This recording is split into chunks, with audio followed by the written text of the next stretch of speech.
Mother's Day.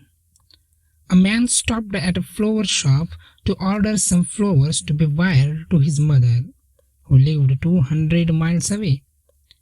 As he got out of his car, he noticed a young girl sitting on the curb sobbing. He asked her what was wrong, and she replied, "I wanted to buy a red rose for my mother, but I only have 75 cents and a rose cost $2.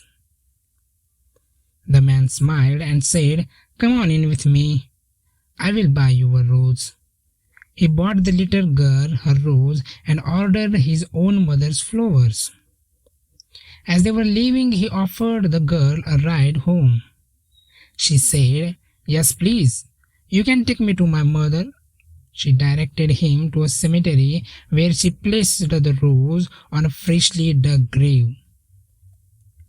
The man returned to the flower shop, cancelled the wire order, picked up a bucket, and drove the 200 miles to his mother's house.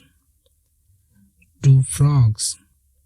A group of frogs were traveling through the woods, and two of them fell into a deep pit. When the other frogs saw how deep the pit was, they told the two frogs that they were as good as dead. The two frogs ignored the comments and tried to jump up out of the pit with all their might.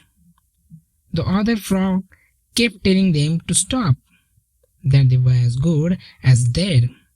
Finally, one of the frogs took heed to what the other frogs were saying and gave up.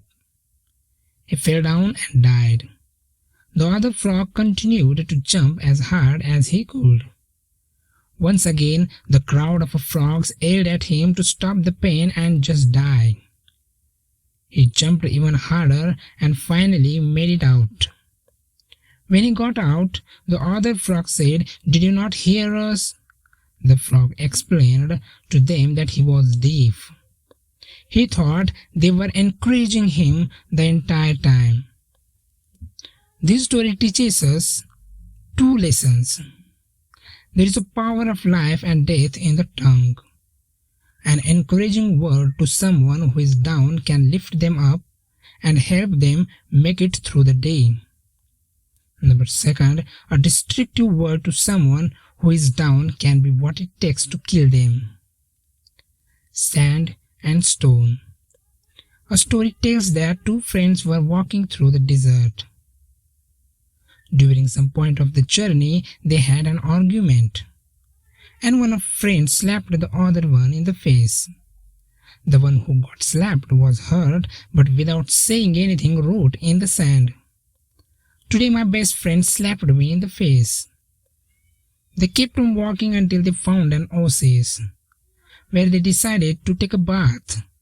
The one who had been slapped got stuck in the mire and started drowning, but the friend saved him. After the friend recovered from the near drowning, he wrote on a stone, "Today my best friend saved my life."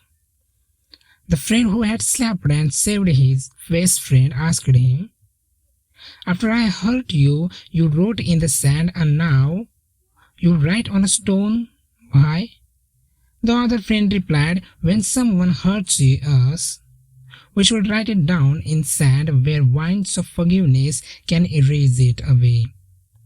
But when someone does something good for us, we must engrave it in stone where no wind can ever erase it." So these were the stories. I hope you like all these stories by now.